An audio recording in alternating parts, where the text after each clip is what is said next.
Right. We're carrying on with this infrared insulation sheet. This is the last question. So before we do anything, we're going to summarize that black surfaces are good absorbers of infrared radiation. Then we're going to say on the opposite side, white, shiny or light colored surfaces are poor absorbers of infrared radiation. Right, look. So the good absorbers and good emitters. These are poor absorbers and are poor emitters.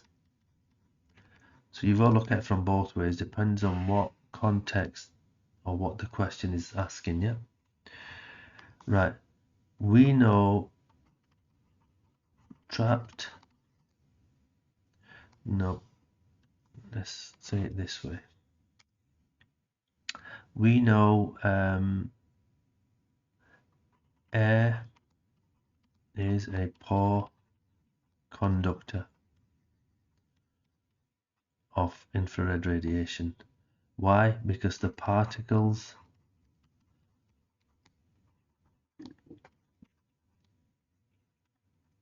are far apart.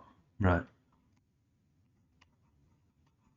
Trapped air stops or reduces convection currents. We need to put that. Right. Conduction will occur in when two objects are in contact. Right, okay, let's crack on. So the mass of the water here,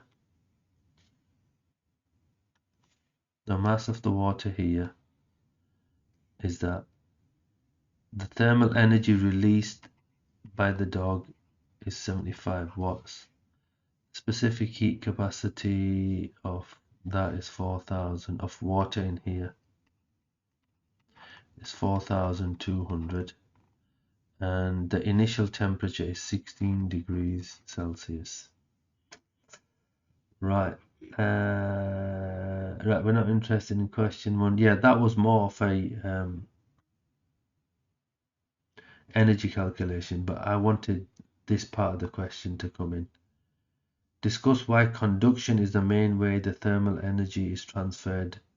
Conduction is the main way the thermal energy is transferred from the dog to the water. Right.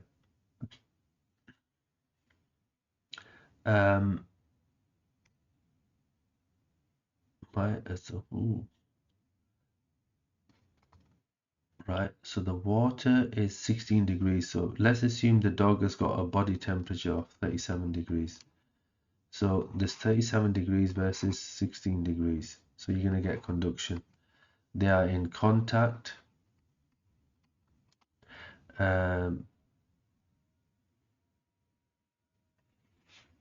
So there's no movement of particles from the water to the dog. So there's no convection. Conduction. Is there any radiation?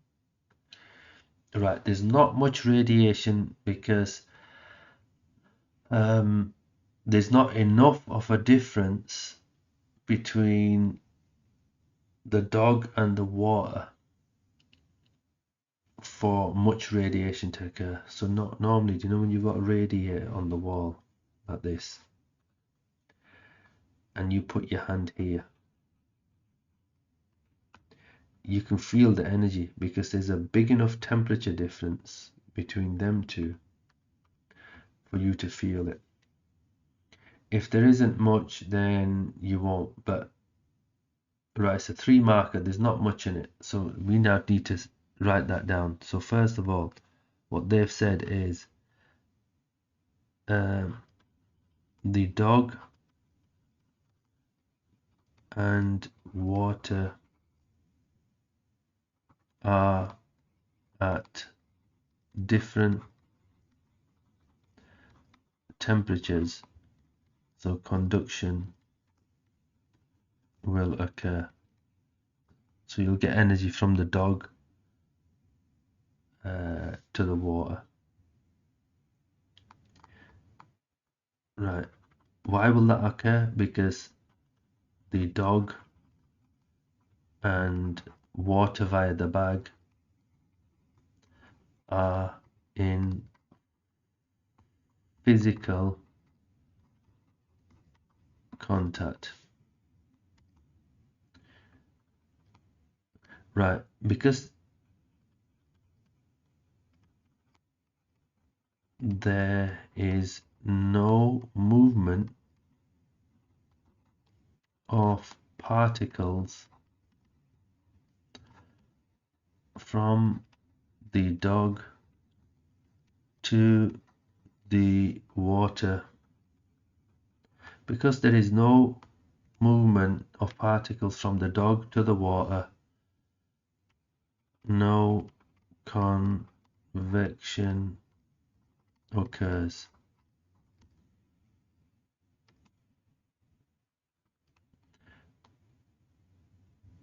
Right.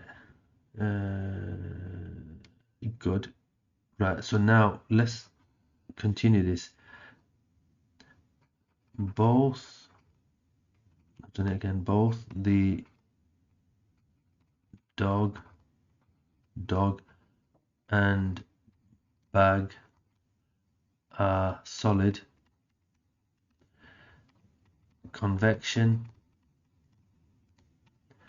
will not occur. There's no movement of any particles, right? Right, what else they've said? They've also said this, right? Because both dog and water or the bag are similar in temperature, very little or little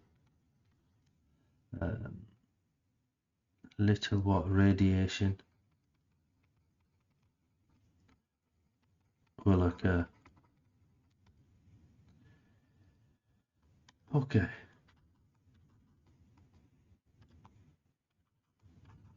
These are the 5 points. Right, so what you've got to do with these is, by the looks of it, you've got to learn to apply this knowledge to the context or the type of question. So this is a really good question, actually. I'd learned this. A very good question. There's a good question there. Let's go through that. Hello. Oh my goodness me, there's no more questions. Oh, there is. Guess what? They've all turned up. That was a good question. This is a good question. If you look at this one here and this one here, they're very similar. There was one here somewhere, wasn't there? Come on. Hello. Does it like it, is it? Right. Right, 1 sec. Oh, guess what? It's come back. No, it's not come back. Yes, it has come back. This one here. They're very similar. And I've seen another question like this, like with a polar bear. So learn these questions. Just learn them. Right, okay. Let's stop that. Right, well done.